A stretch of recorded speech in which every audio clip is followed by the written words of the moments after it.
it has to be the most beautiful thing I've ever seen, because it's the three of us as we were at that point. Barry Gibb has spent decades in the spotlight, captivating audiences with his legendary voice and timeless music. But behind the fame, there has always been one constant in his life: his wife, Linda Gray. Now, after years of keeping their private life out of the public eye, Barry is finally opening up about the truth. Join us as we uncover the untold story of Barry Gibb and the woman who changed his life forever. Barry Gibb's humble beginnings. Barry Gibb was born on September 1st, 1946, in Douglas, Isle of Man, a small island between England and Ireland. His full name is Barry Allen Crompton Gibb, and he was born at Jane Crookall Maternity Home.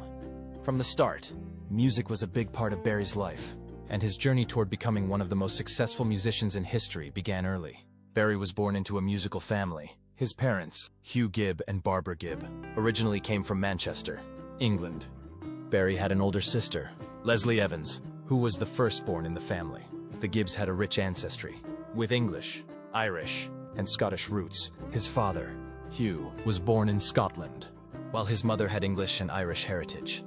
The Gibbs moved to the Isle of Man before Barry was born, and they lived there for several years before eventually moving back to Manchester. Life wasn't always easy for the family, but they were very close, and their love for music brought them together. Barry's father, Hugh Gibb, was a drummer, and his love for music had a major influence on Barry. Hugh played at local hotels in Douglas, and young Barry would often watch him perform. Seeing his father's passion for music sparked something inside him. Barry was fascinated by rhythm, melodies, and the energy that music could create. Even as a child, he felt a strong pull toward music. Barry wasn't the only one in the family with musical talent. His younger twin brothers, Robin and Maurice, were born a few years later, and they would go on to form the legendary Bee Gees together. Their father always supported their musical dreams, encouraging them to follow their passion. Barry's full name includes the middle name Crompton, which has a special meaning in his family. It was chosen to honor Sir Samuel Crompton, a distant ancestor who was known for his contributions to the textile industry. While Barry didn't follow in those footsteps, his name carried a sense of history and pride. Another interesting detail about Barry's name is that his middle name, Allen, was given in memory of his father's younger brother, who passed away in childhood. This shows how much family history meant to Barry's parents, and how deeply they valued their loved ones. From a very young age, Barry showed a strong interest in music. Unlike most kids his age, he wasn't interested in toys or other common childhood activities. Instead, he was drawn to sounds, melodies, and instruments. By the time he was a little boy, he was already singing and experimenting with music. Barry loved listening to records and singing along. His parents quickly noticed his talent and encouraged him to develop it further. Since music was always playing in their home, it became second nature to him. Barry's love for music was clear from the start, but an accident in his childhood could have changed everything. Let's look at what happened next. An accident that changed his early years. When Barry Gibb was just 2 years old, he experienced a life-changing accident. One day, he accidentally pulled a teapot of boiling water onto himself, causing severe burns on his body. The burns were so serious that he had to be rushed to the hospital. Barry spent nearly 3 months in the hospital, recovering from the painful injuries. At such a young age, this was a terrifying experience. Being separated from his family for such a long time was difficult, but his parents and older sister Leslie did everything they could to support him. His mother Barbara was especially devoted, staying by his side as much as possible. During this time, doctors worked hard to treat his burns and prevent infections. In the 1940s, medical treatments were not as advanced as they are today, so Barry's recovery was slow and painful. But even as a toddler, he showed remarkable strength. This accident had a lasting impact on Barry and his family. For Barry, the pain and trauma of the experience stayed with him as he grew up. It was one of his earliest memories, and it shaped his understanding of life, pain, and resilience. Moving to Manchester. In 1949, when Barry Gibb was just 3 years old, the Gibb family moved to 50 St. Catherine's Drive in Douglas, the capital of the Isle of Man. This was an exciting time for the family, as Barry's younger twin brothers, Robin and Maurice, were born in December of that same year. Their arrival made the household even livelier, and Barry quickly took on the role of an older brother. With 3 young children, life in Douglas was busy for Barry's parents, Hugh and Barbara Gibb. Hugh, a drummer and band leader, often performed music, while Barbara focused on raising the children. Music was already a big part of Barry's life, thanks to his father's influence. As Barry grew, the family moved several times. These relocations meant that Barry attended different schools during his early years. He first went to Braddon School, then Tinwald Street Infant School, and later Desmond Road Boys School. Although he was an active and curious child, Barry was more interested in music than academics. During these years, he discovered his love for singing and performing. Even as a young boy, he enjoyed entertaining others, and his interest in music only grew stronger. In 1955, when Barry was 9 years old, the Gibb family made a major move to Manchester, England. This was a significant change in Barry's life, moving from the Isle of Man, which was much smaller and quieter, to a big industrial city like Manchester was a big adjustment for the entire family. Manchester was a bustling city full of opportunities but also challenges. The Gibb family settled in Keppel Road, Chorlton, a working-class neighborhood. Life here was different from what Barry had known before. The streets were busier, the people were diverse, and the atmosphere was filled with energy. Although adjusting to life in Manchester wasn't easy, the move played a crucial role in Barry's musical development. The city had a vibrant music scene, and Barry was surrounded by different musical influences. Around this time, Barry and his brothers began experimenting with music more seriously. They would sing together, often imitating popular artists of the time. Barry was developing his voice and also started playing the guitar. In Manchester, Barry also experienced the impact of rock and roll music, which was becoming incredibly popular in the 1950s. He was fascinated by artists like Elvis Presley and Buddy Holly, and their music inspired him. He realized that music wasn't just something fun to do, it could be a real career. Barry's love for music was growing fast, but how did he and his brothers take their first steps into performing? Let's find out! The Rattlesnakes and their first gig. By 1957, Barry Gibb and his younger twin brothers, Robin and Maurice, were growing more passionate about music. Inspired by the rock and roll revolution and the rise of skiffle music, they decided to form a band. They called themselves the Rattlesnakes. The group wasn't just made up of the Gibb brothers. Two of their friends, Paul Frost and Kenny Horrocks, also joined them. Barry took the lead as the main vocalist and guitarist, while Robin and Maurice added harmonies.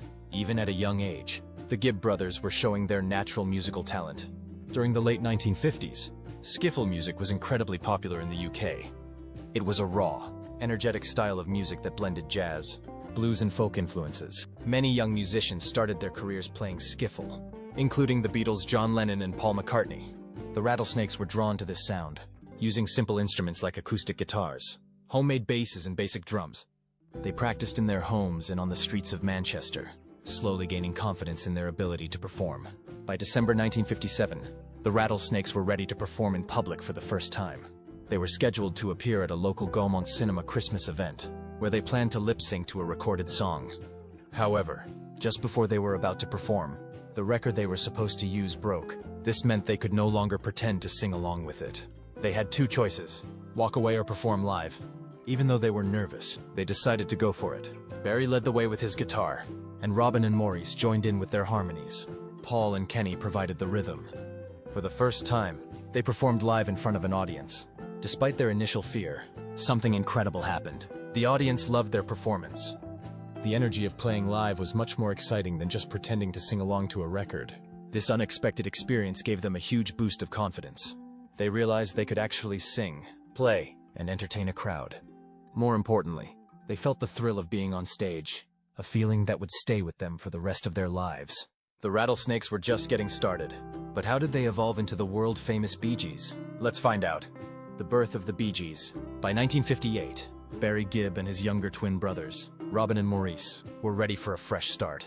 Their first band, the Rattlesnakes, had come to an end after two of their bandmates left. But the Gibb brothers weren't about to give up on music. Instead, they decided to form a new group, one that would soon become one of the most famous bands in the world. That same year, the Gibb family made a big move. They left Manchester, England, and emigrated to Redcliffe, Queensland, Australia. Their parents, Hugh and Barbara, hoped for a better life in a new country, and this move gave the Gibb brothers a chance to start over musically as well. In Australia, Barry, Robin and Maurice continued to develop their sound, performing at local clubs and talent shows. Their talent didn't go unnoticed. They soon caught the attention of Bill Gates, a well-known radio DJ in Brisbane. Gates was impressed by the boys' harmonies and their ability to entertain a crowd. He started playing their songs on the radio, helping them gain more exposure. The name Bee Gees came from a combination of Barry Gibb's initials, BG, and the initials of two of their early supporters, Bill Gates and a race car driver named Bill Good. By 1963, the Bee Gees landed their first recording deal with Lydon Records, an Australian label. They released several singles. though success didn't come immediately. At first, their songs didn't make a big impact, and they struggled to find a clear musical direction. During their early years, the Bee Gees worked hard to improve their songwriting. Barry, as the eldest brother, took the lead in writing songs, but Robin and Morris also contributed. They experimented with different styles, blending rock, pop, and folk influences. Their first real breakthrough came in 1966 with the release of Spicks and Specks. The song became a huge hit in Australia, marking their first major success. Encouraged by this, they decided to return to England in 1967 to try and make it in the international music scene. When they arrived back in the UK, the Bee Gees met Robert Stigwood, a powerful music manager who recognized their potential. He helped them sign with Polydor Records in the UK and Atco Records in the US. From there, their career took off. Their first international album featured hit songs like To Love Somebody and New York Mining Disaster 1941. The world was starting to notice their unique vocal harmonies and emotional songwriting. As the 1960s turned into the 1970s, the Bee Gees reinvented themselves, moving from soft rock to a more rhythmic, dance-oriented sound. This change led to their legendary disco era, where they dominated the music charts with Stayin' Alive, Night Fever, and How Deep Is Your Love, a short-lived first marriage. In 1966, at just 19 years old, Barry Gibb married Maureen Bates. At the time, Barry was still an up-and-coming musician, working hard to establish himself with the Bee Gees. The marriage, however, was short-lived, and the couple eventually went their separate ways after only a few years together. Not much is publicly known about Barry's relationship with Maureen before they got married. What is clear is that they tied the knot at a young age, a time when Barry's career was just beginning to take off. The Bee Gees had returned to England in 1967, and their music was gaining international attention. The demands of his rising career likely put pressure on his personal life. Barry and Maureen's marriage ended sometime in the late 1960s, though the exact date of their separation is not well documented. With the Bee Gees becoming more famous, Barry's focus was on music, and his personal life seemed to follow a different path. The couple grew apart, and their marriage quietly came to an end. Though Barry's first marriage didn't last, it paved the way for something even greater, his lifelong love story with Linda Gray. But how did they meet? And how did their relationship stand the test of time? Let's dive into that next. Barry Gibb and Linda Gray. Barry Gibb first laid eyes on Linda Gray on the set of Top of the Pops in 1967. At the time, Barry was a rising star with the Bee Gees, and the group was performing their hit, Massachusetts. Linda, only 17 years old, had just been crowned Miss Edinburgh, and was in London as part of her modeling career. During the show, Barry couldn't help but notice Linda. He was mesmerized by her beauty and grace, and throughout the performance, his eyes kept drifting toward her. There was something about her that felt different, something special. After the show, Barry gathered the courage to approach Linda. Instead of using a flashy pickup line or trying to impress her with his growing fame, he simply invited her for tea. That small gesture was the beginning of something extraordinary. Linda accepted the invitation, and from that moment on, the two were inseparable. They spent hours talking, quickly realizing how much they had in common. Linda wasn't just beautiful, she was kind, supportive, and had a strong sense of self. For Barry, who was navigating the pressures of fame, Linda's presence was a breath of fresh air. As the Bee Gees became more famous, Barry's life became more hectic. The band was constantly touring, recording, and making television appearances. Many relationships in the entertainment industry struggle under such pressure. But Linda was different. She didn't seek the spotlight. Instead, she provided stability and support, grounding Barry during the wild ups and downs of fame. Through every triumph and every challenge, Linda stood by his side. She wasn't just his partner. She became his rock, giving him the strength to keep going. Barry and Linda's love grew stronger with time. They married in 1970, and their bond only deepened. Unlike many celebrity relationships that fade, theirs continued to thrive. They built a beautiful family together, raising 5 children while Barry maintained his legendary career in music, building a family amid fame. In 1970, Barry Gibb and Linda Gray took their love story to the next level when they got married on Barry's 24th birthday, September 1st, at PoshCon Hall in London. It was a beautiful and intimate ceremony, marking the beginning of a lifelong commitment. While many celebrity marriages struggle under the pressure of fame, Barry and Linda's bond only grew stronger over the years. Unlike many Hollywood and music industry relationships that come and go, Barry and Linda's marriage has endured for more than 50 years. Their secret, a deep understanding, mutual respect, and unwavering support for one another. Linda wasn't just Barry's wife. She became his biggest supporter and his anchor through the highs and lows of his career. Throughout the decades, Barry remained a prominent figure in the music world. But no matter how busy life got, family always came first.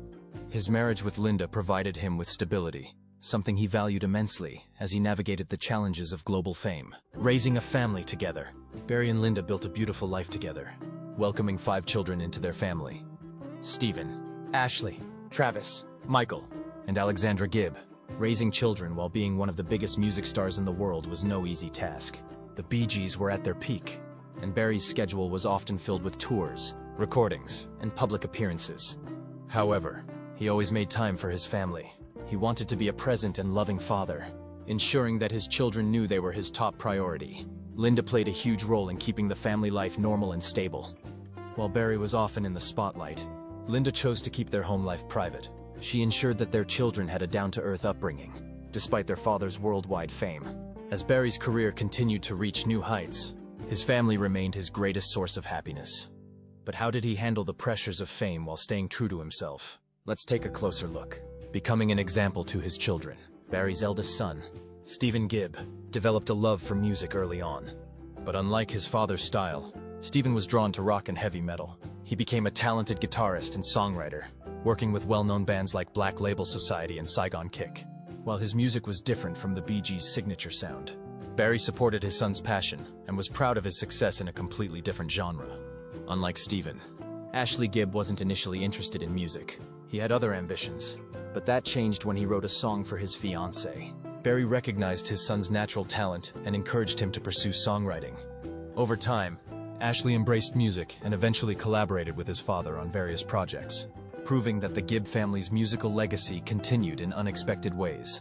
Barry always believed that music was meant to be shared, and he found ways to include his sons in his work. One of the most significant moments of collaboration was in 2005, when Barry worked on an album with Barbra Streisand, Guilty Pleasures. His sons played a role in the project, learning from their father's experience and adding their own touch to the music. Later, in 2015, Barry released his solo album, In the Now, and once again, his sons were involved in the creative process. These collaborations were more than just musical projects. They were moments that brought the family closer together, strengthening their connection through a shared love for music.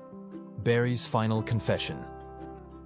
Barry Gibb has often spoken about how his wife, Linda Gray, has been the steady force in his life. He credits Linda for saving him from the dangers of fame, including the temptations of substance abuse that affected many around him, including his own brothers. While Robin and Morris Gibb struggled with addiction at different points in their lives, Barry took a different path. He has said in interviews that he never fell into the same patterns because Linda kept him strong and reminded him of what truly mattered. Her love and support gave him the stability he needed, especially during the Bee Gees' biggest years, when they were under constant pressure from the music industry. Linda's role wasn't just about keeping Barry away from bad influences. She also helped him stay humble and focused on family. Unlike many celebrities who lost themselves in fame, Barry remained committed to his marriage and his children, always making time for them no matter how busy his career became. Fame often brings temptations, but Barry has always been faithful to Linda. He has openly shared stories about moments when he was pursued by other famous women, including Australian tennis champion Yvonne Goolagong. However, Barry never wavered in his love for Linda. In interviews, he has said that no one could ever take her place because she was not just his wife. She was his best friend and biggest supporter. An untold childhood trauma. Barry Gibb has always been known for his musical genius and dedication to his family. But in a rare and emotional interview with Radio Times, he opened up about a traumatic childhood experience that he had never spoken about before. The legendary Bee Gees singer revealed that, at just 4 years old, he was a victim of an attempted abuse. Barry recalled the horrifying moment when a man tried to take advantage of him. Although the individual never physically touched him, Barry made it clear that other things happened, not just to him, but to other children as well. It was a painful memory he carried for decades, one that he had never shared publicly until that interview. The incident was serious enough that the man was eventually arrested, and Barry had to speak with the police about what had happened. He described a haunting scene, being just 4 years old, lying in bed, and having a policeman sitting next to him in the early hours of the morning, asking him difficult questions. "If that doesn't teach you about life, nothing does," Barry said. It was a harsh and painful reality for someone so young to face. Barry admitted that even as he spoke about it as an adult, he struggled with whether he should be bringing it up after so many years. He questioned if it was something that should remain in the past, or if it was important to acknowledge. But the fact that it remained so vivid in his memory made it clear how much of an impact it had on him.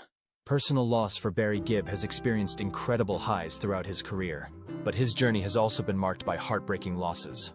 The deaths of his younger brother, Andy Gibb, in 1988, his twin brother, Maurice Gibb, in 2003, and Robin Gibb in 2012 tested his strength in ways few can imagine. Through it all, Barry found comfort in the unwavering support of his wife, Linda Gray, who stood by his side during his most difficult moments. Andy Gibb was the youngest of the Gibb brothers and a rising star in the music industry. With hits like Shadow Dancing and I Just Wanna Be Your Everything, he quickly became a pop sensation in the late 1970s. However, behind the scenes, Andy struggled with substance abuse. His addiction impacted both his personal life and career, leading to financial troubles and lost opportunities.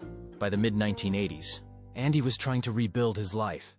Barry and the rest of the family supported his efforts to get clean, but the years of substance abuse had taken a toll on his health.